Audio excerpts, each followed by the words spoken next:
de setembro. Glória a Deus. Amém? Muito bem, vamos então à palavra de Deus. Quem é que trouxe Bíblia? Quem não trouxe paga uma multa. Uma multa pesada. Glória a Deus. Diga assim: esta é a minha Bíblia, é a palavra de Deus. Eu amo esta palavra, pois é Deus a falar para mim. Amém? Glória a Deus. Nós hoje vamos continuar a falar acerca de fé. E o título 2 desta mensagem é: o dom da fé gera certezas. Digam comigo: o dom da fé gera em mim certezas. Ativa em nós certezas, convicções. E é isso que nós vamos ver hoje pela palavra de Deus. Há 2 semanas atrás, nós começamos a falar que fé é dom de Deus. Quando alguém ouve o Evangelho e acredita no Evangelho, acredita naquilo que o Evangelho transmite, a fé lhe é imputada. Isto é, a fé é-nos concedida por Deus como um dom, é uma dádiva. Foi isso que aconteceu, vimos por exemplo com Abraão, porque ele acreditou no Evangelho. A palavra de Deus diz que lhe foi imputado fé, justiça de Deus, foi-lhe concedido isso. Somos assim justificados segundo o galardão da graça pela fé que Deus dá a todos nós. Glória a Deus. Na semana passada vimos também que acreditar não é fé. Digam todos comigo: acreditar não é fé. Muito bem. Acreditar é uma faculdade humana. Qualquer pessoa pode acreditar no que lhe apetece. E é daí que nascem muitas crenças. Eu ontem estava a ver um jogo de futebol e eles filmaram uma coisa interessante. O guarda-redes de uma equipe levou um terço com ele e colocou o terço atrás da linha de golo, e aquilo foi filmado, e fez lá umas orações, e então tudo aquilo porquê? Para que corresse bem e não sofresse golos. Infelizmente ele sofreu 2 golos, a coisa não correu bem. Ou felizmente para a equipe do Benfica e infelizmente para a equipe dele, que era o guarda-redes do Gil Vicente.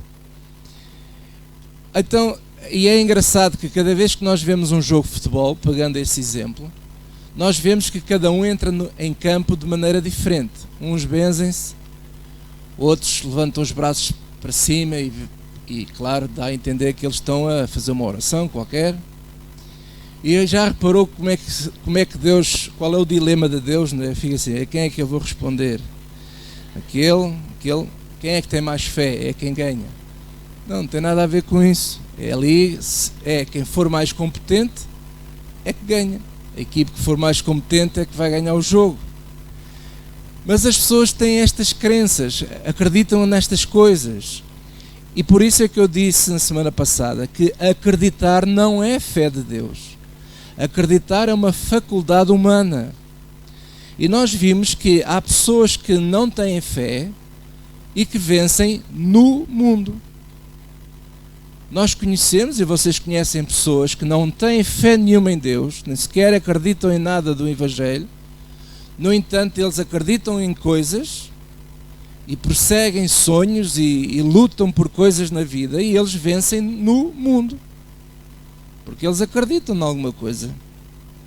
Eles operam em princípios interessantes, trabalham, esforçam-se, são disciplinados. Então nós vimos isso, que há pessoas que sem fé que vencem no mundo. Nós também vimos que há pessoas sem fé que foram curados por Jesus. Nós vemos isso no Evangelho. Pessoas sem fé nenhuma e, no entanto, Jesus os curou. E alguém pode pensar assim: então não precisamos de fé para nada. Não precisamos. Precisamos do dom da fé para vencer o mundo. O mundo. Para vencer o mundo. Há pessoas que sem fé vencem no mundo. Mas vencer o mundo é completamente diferente. Por exemplo, Jesus disse: eu venci o mundo. Se alguém fosse estudar a história de Jesus aqui nesta terra, iriam dizer assim: Jesus não foi uma pessoa de sucesso. Viveu pouco tempo, e ele foi abandonado por seus discípulos. Ele foi crucificado numa morte vergonhosa, morte de cruz, e esses padrões ao nível do mundo não são padrões de sucesso. Mas Jesus disse aos seus discípulos: tende paz, porque eu venci o mundo. O que é que Jesus venceu? Jesus venceu o espírito deste mundo. Jesus venceu o príncipe deste mundo, o diabo. Jesus venceu tudo aquilo que é contrário aos princípios da ética que o Evangelho nos ensina, que Ele nos ensinou a nós. Jesus venceu o mundo. E para nós vencermos o mundo, nós necessitamos da fé. Porque esta é a vitória que vence o mundo, a nossa fé. E a fé é dom de Deus, porque quando nós ouvimos o Evangelho e acreditamos no Evangelho, Ele nos imputa essa fé a nós. Ele nos dá, nos atribui essa fé a todos nós. E essa fé faz várias coisas. E uma das coisas que a fé faz, gera certezas de coisas que se esperam. Digam comigo: gera certezas de coisas que se esperam. Veja aí Hebreus capítulo 11. Hebreus 11.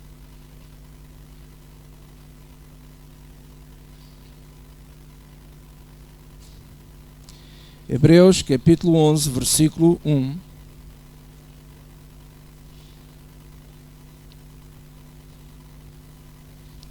Eu sei que estas lições sobre fé saem muito do padrão que estávamos todos habituados a ouvir. Nós, quando ouvimos falar de fé, ouvíamos sempre falar como se fé fosse algo que vá buscar coisas a Deus, coisas que nós precisamos. Também faz isso, mas a fé é muito mais abrangente.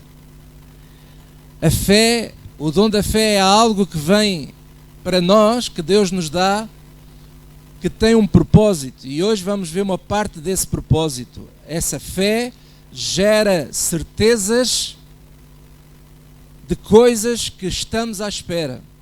Veja aí, Hebreus 11, versículo 1 diz assim: digam todos comigo: ora, a fé é o firme, é a certeza, é a firme certeza ou o firme fundamento das coisas que se esperam e a prova das coisas que se não veem. Que coisas são essas? São coisas futuras para esta vida e também para após esta vida.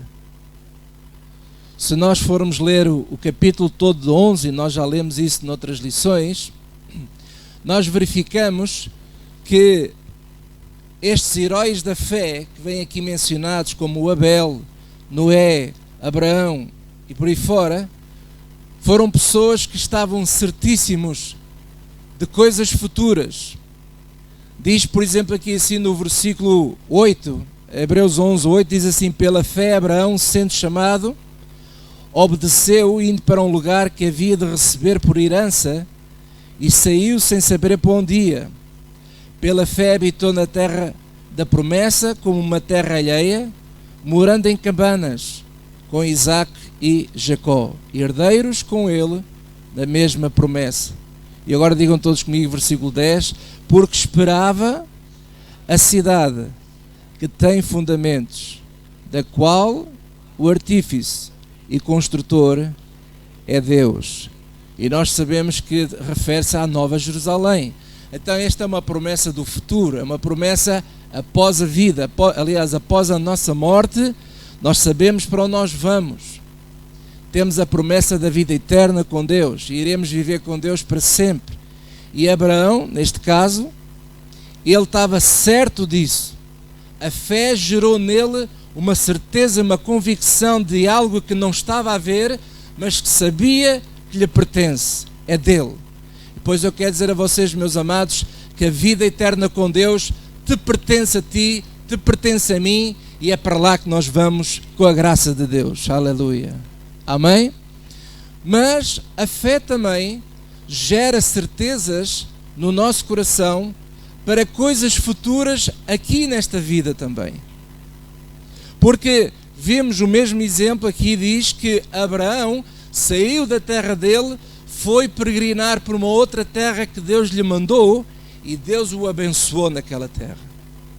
Então Deus também te quer abençoar aqui nesta vida, glória a Deus. Coisas que você ainda não está a ver, mas que Deus te quer dar, porque fé gera em ti e em mim a certeza daquilo que o Evangelho promete para nós. Porque aquilo que o Evangelho promete não é só para após a morte. O Evangelho nos promete coisas lindas para nós usufruirmos aqui, enquanto nós vivermos. E é a fé que tem essa capacidade de gerar essas certezas no nosso coração. Glória a Deus. Amém? Veja aí, por exemplo, voltando ainda no exemplo de Abraão, Romanos 4, Romanos capítulo 4,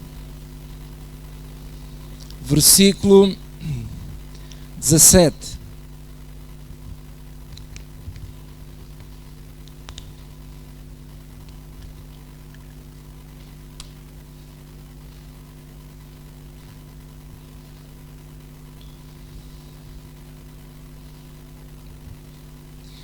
E diz assim a palavra de Deus: como está escrito, por Pai de muitas nações te constituí, perante aquele no qual creu, a saber, Deus, o qual vivifica os mortos e chama as coisas que não são, como se já fossem.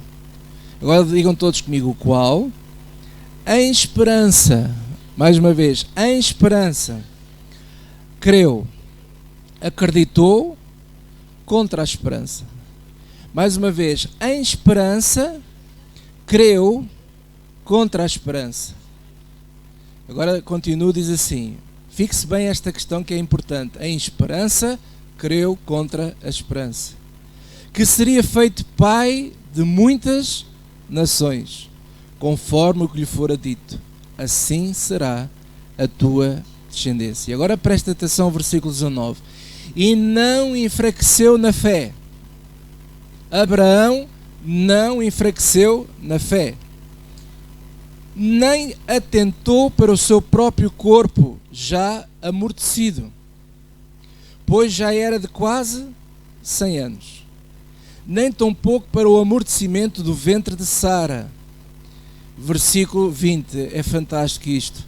E não duvidou da promessa de Deus por incredulidade, mas foi fortificado na fé. Olha o que é que a fé faz a nós.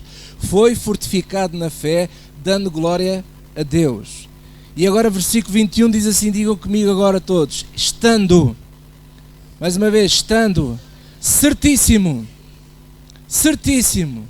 de que o que ele tinha prometido também era poderoso para o fazer. Glória a Deus. Abraão recebeu o Evangelho. Eu parece que estou sempre a repetir as mesmas coisas, mas é de propósito. Deus anunciou o Evangelho ao Abraão. Abraão acreditou nele. Deus lhe concedeu o dom da fé. A fé lhe foi imputada, lhe foi concedida. E essa fé gerou no Abraão uma esperança, uma certeza inabalável, glória a Deus. É isso que a fé faz em nós. A fé gera em ti e em mim uma certeza inabalável do que aquilo que Deus prometeu, Ele vai cumprir na minha vida e na tua vida também. Glória a Deus. Foi isso que aconteceu com Abraão. E agora veja, o engraçado é que esta certeza inabalada se levantou contra uma esperança natural.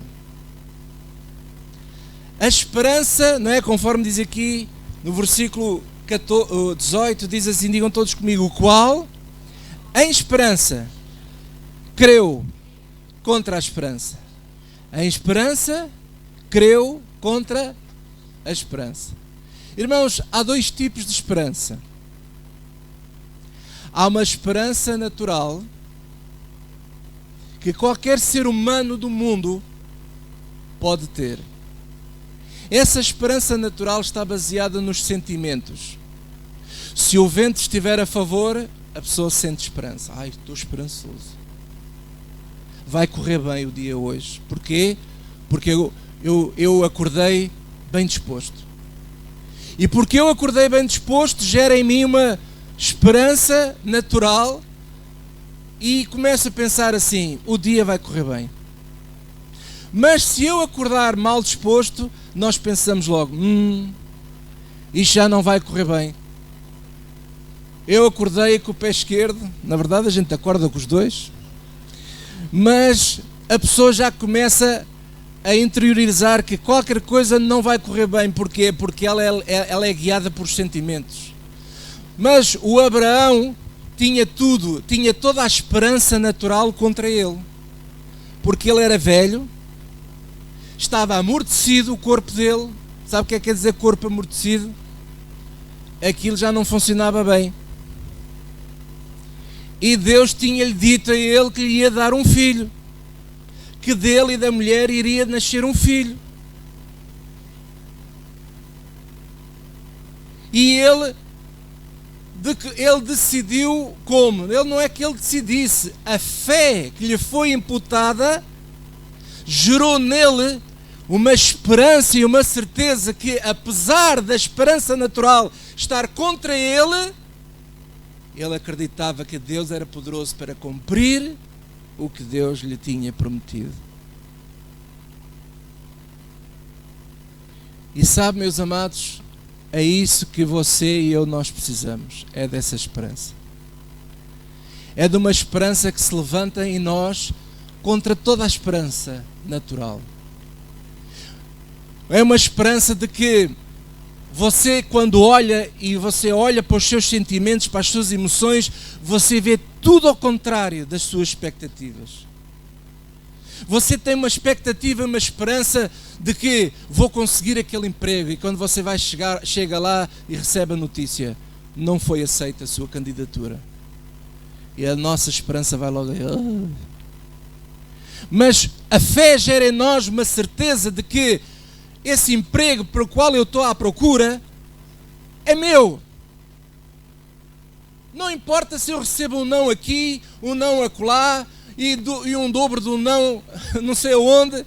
Eu sei que aquilo que Deus prometeu para mim, Ele vai cumprir, porque Ele vai cuidar da minha vida, glória a Deus.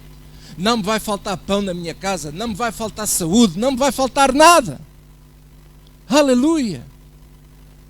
Mas as circunstâncias muitas vezes, elas querem nos atacar, querem nos fazer como o Pedro. Diz que o Pedro começou a andar por cima da água, mas sentindo o vento forte, sentindo a ondulação, sentindo aquela esperança natural que o deitou abaixo, que era contrária, ele teve medo e começou a afundar-se. Mas a fé gera em nós esta certeza interior que as circunstâncias à minha volta podem estar do piorio, mas eu estou certo que aquilo que Deus me prometeu, Ele vai cumprir na minha vida, glória a Deus. Eu estou certo. E é isso, só a fé consegue gerar essa certeza. E é isso que falta no coração de muitas pessoas do mundo, porque não têm essa fé. A fé gera essa certeza. Aleluia.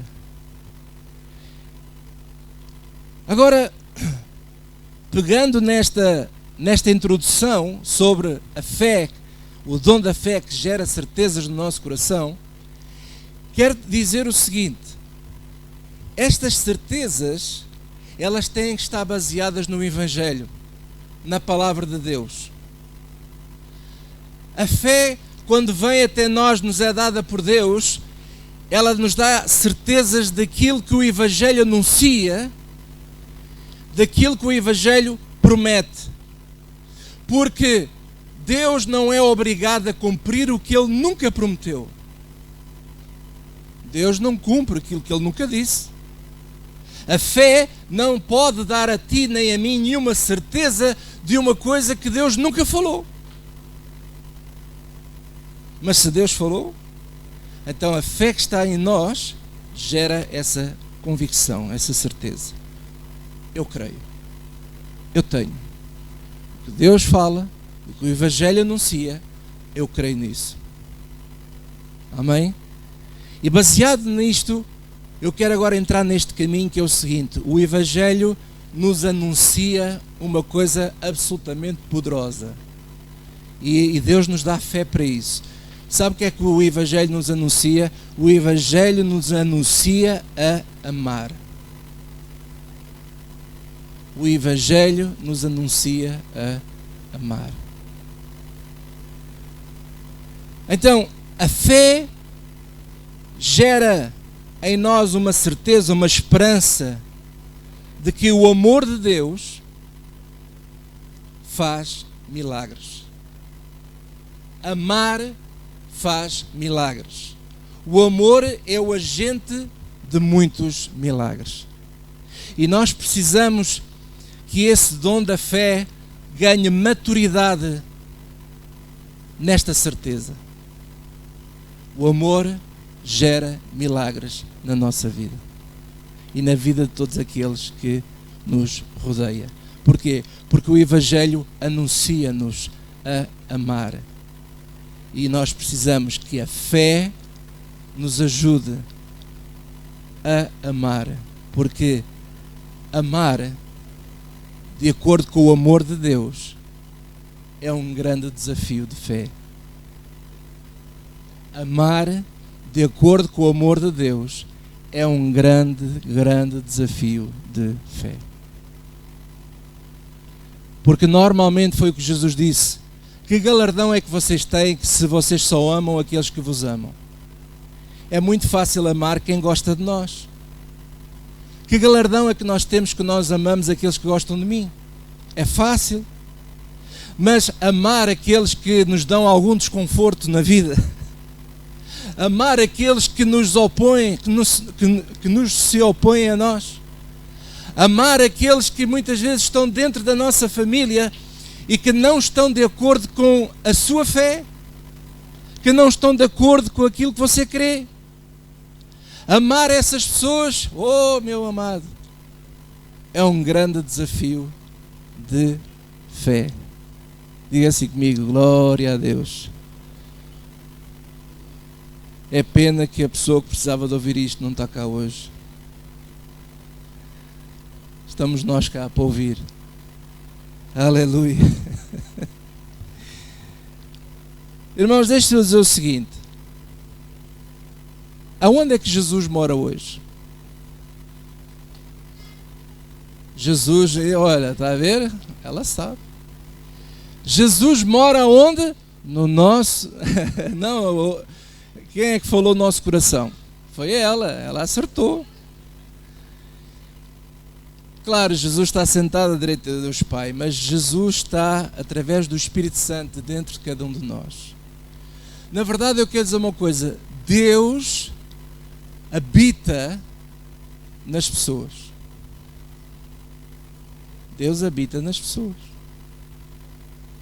E Deus decidiu, se nós queremos amar a Deus, temos que amar pessoas. Não vale a pena dar a volta a isto. Não vale a pena dizer assim: eu amo tanto a Deus e depois eu não amo ninguém à minha volta. só dou paulada de meia-noite. Não vale a pena, porque o João escreveu nas suas cartas o seguinte: aquele que diz que ama a Deus e não ama o seu irmão é mentiroso. Na verdade, não ama a Deus. É conversa de boca. Então nós precisamos que a fé gere esta certeza que andar em amor é melhor do que andar em ódio. Andar em amor é melhor do que andar a pagar o mal que alguém me faz. Precisamos de fé. Precisamos dessa fé que gera esta certeza de que o amor de Deus é um agente de milagres. O amor de Deus é o caminho que Deus decidiu para nós andarmos aqui nesta terra, nesta vida.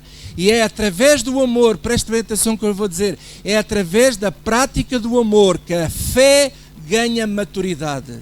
A nossa fé ganha maturidade à medida que praticamos o Evangelho. E o Evangelho é uma mensagem de amor ao próximo. O Evangelho é uma mensagem de amor ao próximo. E quando nós praticamos esse Evangelho, quando nós fazemos mais essa prática do amor, a fé vai ganhando maturidade, vai crescendo. E essa fé atrai a nós então aquilo que muitas vezes nós andamos à procura, que as promessas se cumpram na nossa vida. É absolutamente fantástico. E eu quero vos mostrar isso pela palavra de Deus. Vamos ver um exemplo que já na semana passada mencionei, que está em Mateus 8. E vamos ver o exemplo do centurião romano. Mateus capítulo 8.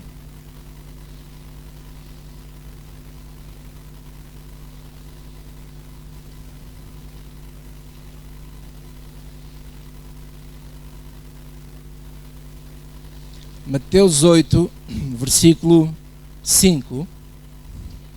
E vamos prestar atenção à leitura.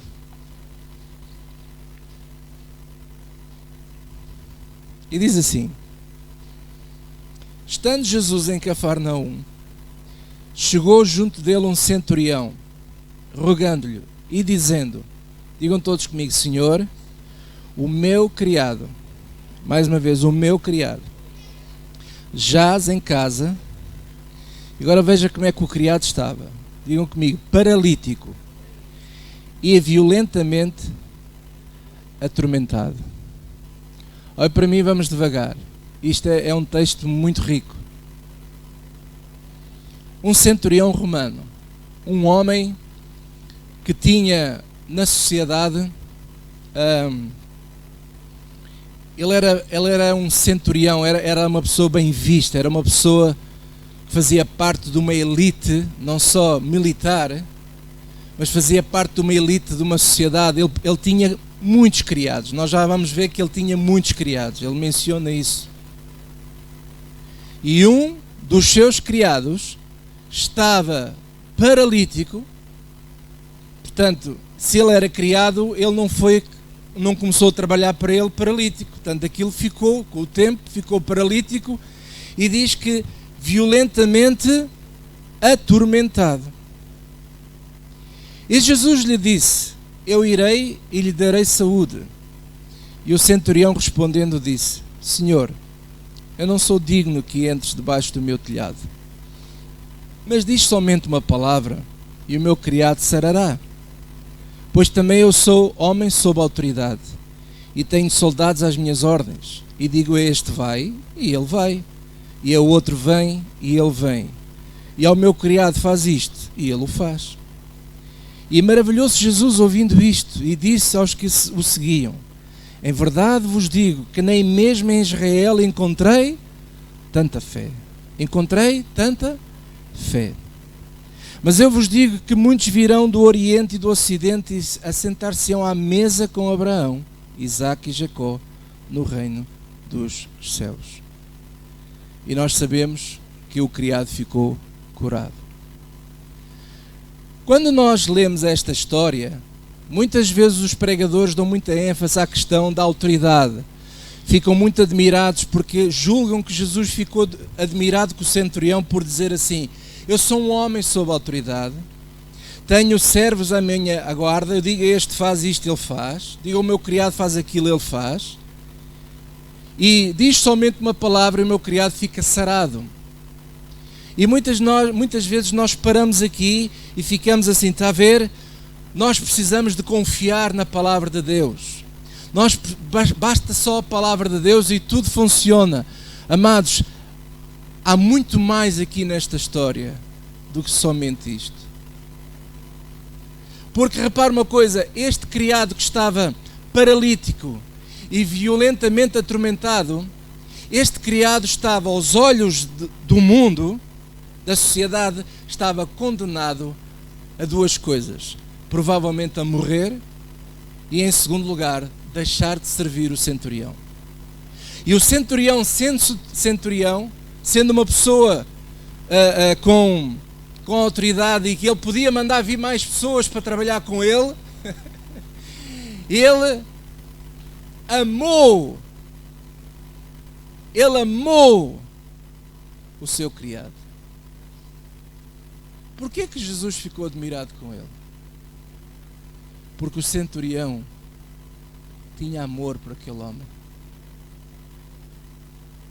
O amor é a parte pública da fé. As pessoas dizem assim, eu tenho fé. Mas como é que eu vejo se você tem fé? Como é que eu vejo se você tem fé? Se eu tiver um Mercedes classe não sei o quê. Se eu tiver um avião, se eu tiver isto. Isso é que é fé? Não. Como é que eu sei se alguém tem fé? Porque a fé tem o lado da cara, tem o lado exposto, tem o lado público. E o lado público da fé é o amor. É o amor. E nós vamos ver daqui a bocado outra história que vamos ver que o princípio é o mesmo. O que é que fez com que Jesus ficasse admirado com este centurião?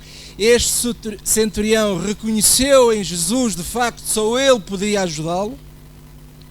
Mas o que é que fez? Este homem deu-se ao trabalho de procurar Jesus para que Jesus fosse curar o criado, que era apenas um criado, mas que ele o amava.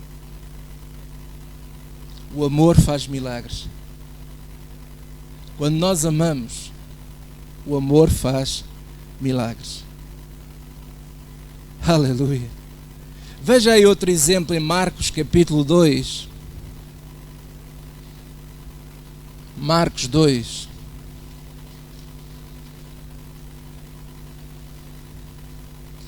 Sabe, o centurião tinha ouvido falar de Jesus. O centurião reconheceu em Jesus que ele vinha com uma autoridade divina. E aquilo que ele sabia de Jesus, acreditava nele, e isso lhe gerou fé, lhe gerou uma certeza que Jesus podia ajudar o criado que ele tanto amava. Porque se ele não amasse o criado, ele apenas simplesmente deixava-o de parte, procurava outro e deixava que ele morresse. Porque ele tinha acesso a qualquer pessoa para trabalhar com ele. Aleluia. Sabe o que é que está a faltar hoje a muitos cristãos? A muitas pessoas. Sabe o que é que está a faltar muito hoje? Falta muito esse amor, essa humanidade que nós temos que ter com as pessoas. E o Evangelho nos leva a amar. E por isso é que Deus só pode confirmar a sua palavra com sinais e maravilhas quando nós obedecemos à sua palavra, e a sua palavra é o Evangelho. E o Evangelho nos manda a amar. Ele manda fazer outras coisas, mas o Evangelho nos manda a amar, e é isso que nós estamos a ver hoje. Estamos aqui nesta área específica de amar. O Evangelho nos manda a amar, e quando nós obedecemos ao Evangelho nesta arte de amar, gera milagres, porque Deus confirma a sua palavra com sinais e maravilhas. Deus confirma a prática do Evangelho com sinais e maravilhas. Glória a Deus. Marcos 2, versículo 1. Diz assim: e alguns dias depois entrou outra vez em Cafarnaum e soube-se que estava em casa. E logo se juntaram tantos que nem ainda nos lugares junto à porta cabiam. Anunciava-lhes a palavra. Glória a Deus. Anunciava-lhes o quê? A palavra. E vieram ter com ele conduzindo um paralítico, trazido por 4, digam comigo, 4. E não podendo aproximar-se dele por causa da multidão, descobriram o telhado onde estava e, fazendo um buraco no telhado, baixaram o leito em que jazia o paralítico, a cama dele, não é? E Jesus vendo, digam comigo, vendo a fé deles. O que é que Jesus viu? A fé deles. Disse ao paralítico: filho, perdoados estão os teus pecados. Estavam ali assentados alguns dos escribas que arrezoavam em seus corações, dizendo: porque diz este assim blasfémias? Quem pode perdoar pecados senão Deus? E Jesus respondendo logo em seu espírito, conhecendo logo em seu espírito que assim arrazoavam entre si, lhes disse: porque arrazoais sobre estas coisas em vossos corações? Qual é mais fácil, dizer ao paralítico: estão perdoados os teus pecados, ou dizer-lhe: levanta-te e toma a tua cama e anda? Ora, para que saibas que o Filho do Homem tem na terra poder para perdoar pecados, disse ao paralítico: a ti te digo, levanta-te, toma o teu leito e vai para a tua casa. E levantou-se e, tomando logo a cama, saiu em presença de todos, de sorte que todos se admiraram e glorificaram a Deus, dizendo: nunca tal vimos. Irmãos, este homem foi carregado por 4. Mas o que é que Jesus viu? A fé deles, a fé dos 4. Jesus viu a fé dos 4. O paralítico ia lá na cama, cheio, se calhar, provavelmente, não sei, cheio de dores. Ai, dói-me aqui, ai, dói-me acolá, ai, a minha vida, ai. E os 4 carregavam. E estes 4 homens deram só trabalho. Digam comigo, deram só trabalho. Mais uma vez, deram só trabalho. Quem é que está aqui que se quer dar ao trabalho? Aleluia. Nós queremos tudo feito por Deus na horinha e tem que ser hoje, porque senão amanhã já é tarde. Eles deram só trabalho. Souberam que Jesus estava em casa, em Cafarnaum. E então foram lá ter com ele, mas ele estava num grupo familiar. E a casa estava cheia, pessoas à porta. E eles assim: como é que eu vou fazer para entrar este homem ali? Como é que vamos fazer? E eles descobriram lá assim: oh, se trássemos pelo telhado, dá, isto dá. Deram-se ao trabalho. Levaram um homem, um paralítico, em cima com uma cama. Era o peso do paralítico e o peso da cama. Aquilo era pesado. Quem é que quer experimentar levar-me ao colo hoje? É pesado. E eles foram, subiram, entraram pelo telhado. E diz que Jesus viu a fé. Mas como é que ele viu fé? Como é que se vê a fé? Ele viu a fé deles pela atitude deles, pelo amor que eles tinham ao amigo. É o amor. É o amor. É o amor que faz com que você se dê ao trabalho de. É o amor que nós temos pelas pessoas.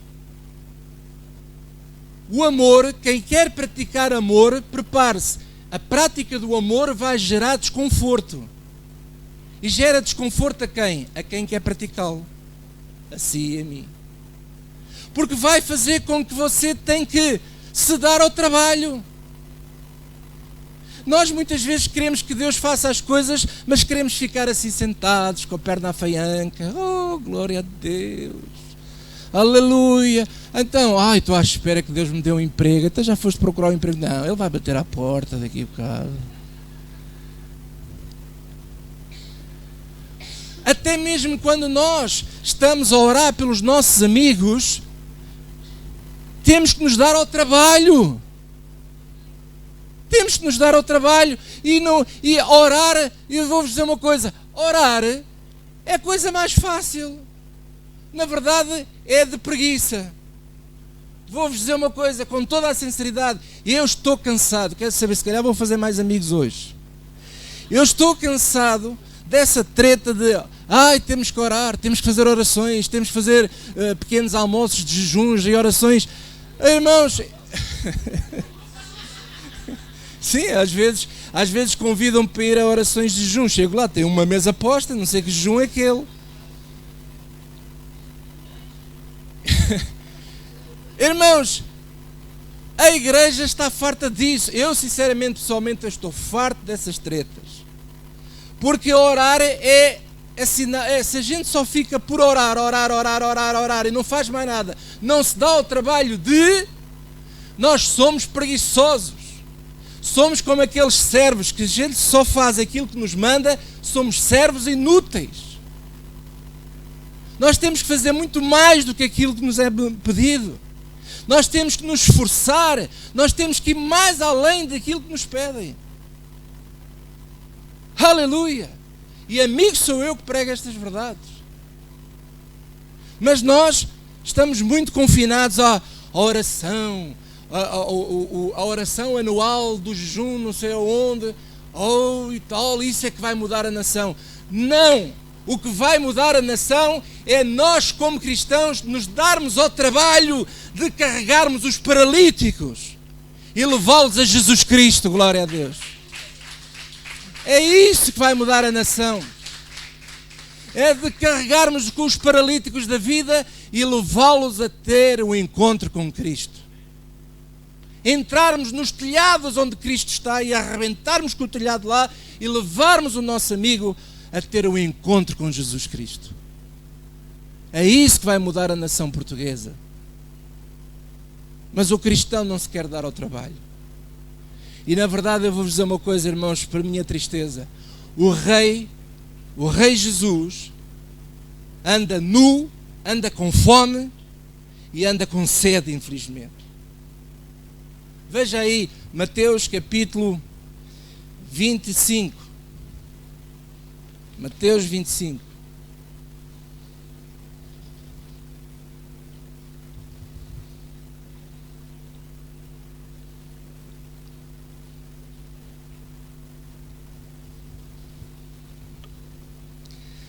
Mateus 25, versículo 31.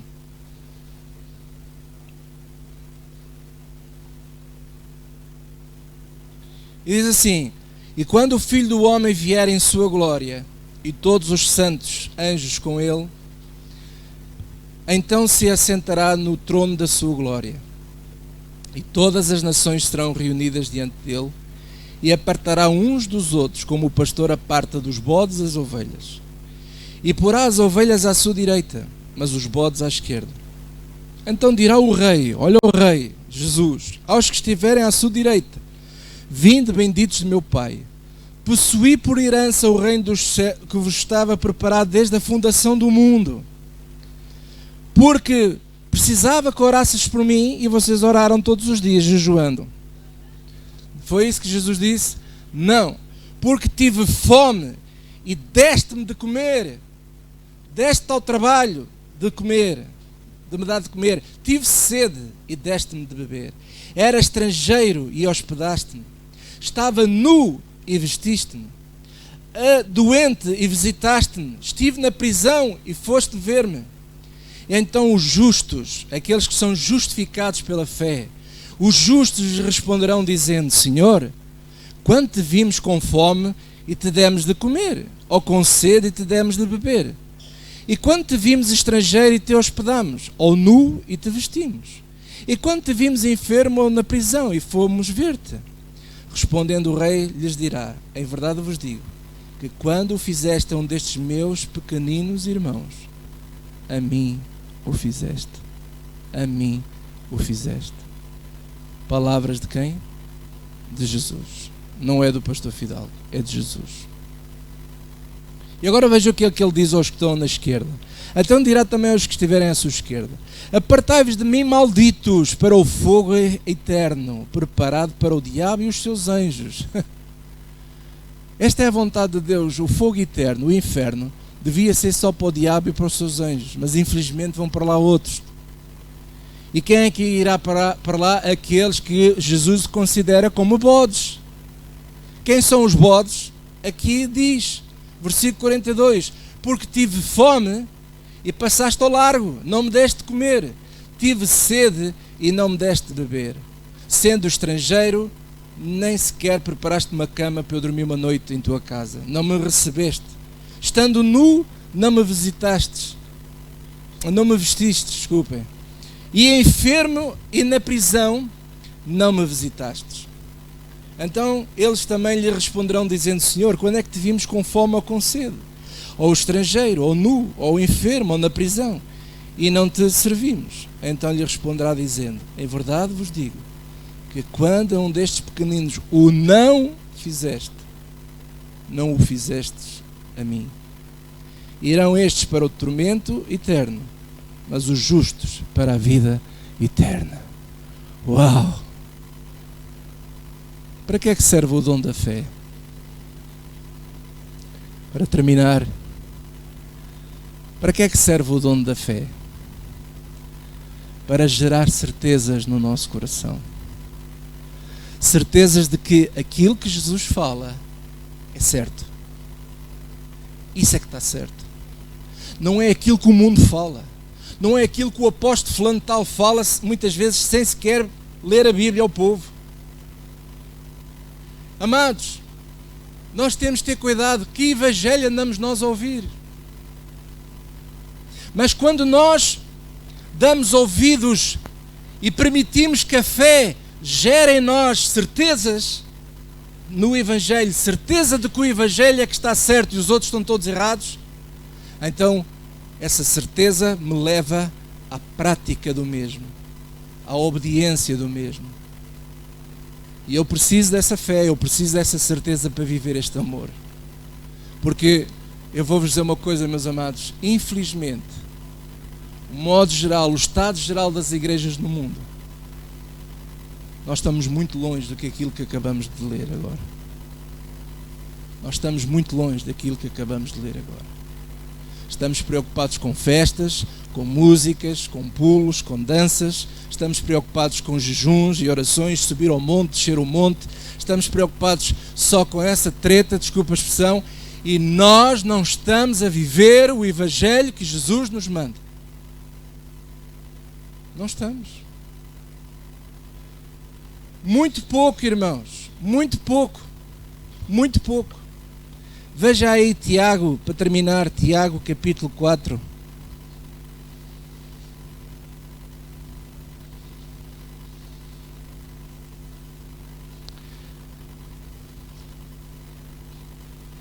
Tiago 4.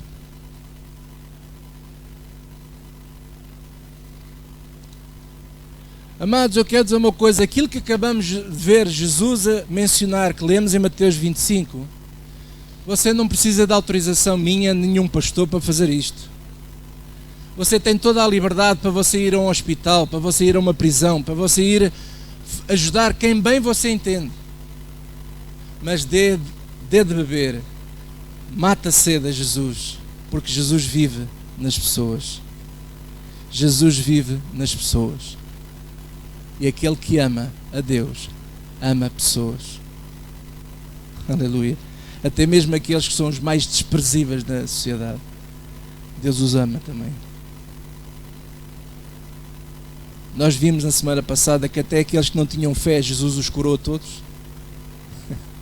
Deus ama todo mundo. Jesus ficou impressionado com a fé de alguns. Ficou impressionado com a fé do centurião. Ficou impressionado com a fé daqueles 4 amigos. Ficou impressionado com a fé daquela serofenícia, que Jesus disse-lhe a ela assim: olha, eu não vim para ti, eu vim para os filhos de Israel.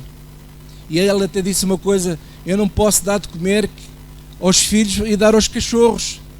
E ela disse assim: mas até os cachorros comem as migalhas dos seus senhores.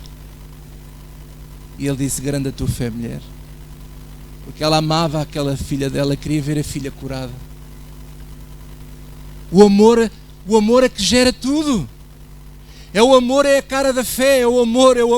O amor faz com que a gente não desista de lutar pelas pessoas, de amar as pessoas. É o amor.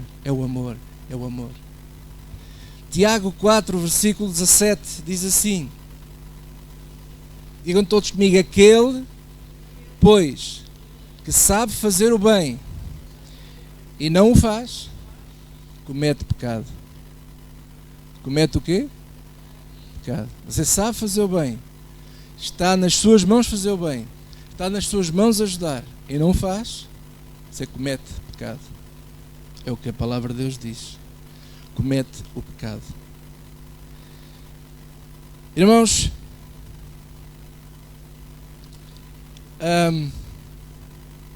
porquê é que o amor é o agente de milagres?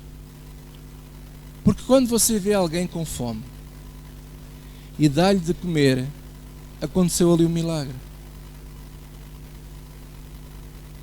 Porque quem tem fome e comeu naquela hora, aquilo é melhor que sei lá o quê. Quando você dá de beber a quem tem sede, quando você veste a quem está despido, não tem nada, acontecem milagres. Todos os dias nós podemos ver milagres acontecer na nossa vida, à nossa frente. E está nas nossas mãos de o fazer. Porque se nós podemos fazer o bem e não fazemos, estamos a pecar. Estamos a pecar. É o amor que concretiza as certezas geradas pela nossa fé. É o amor.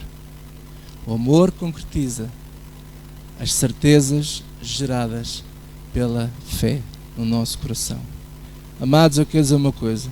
Eu estou certíssimo de que quando eu faço o que a Bíblia diz, funciona.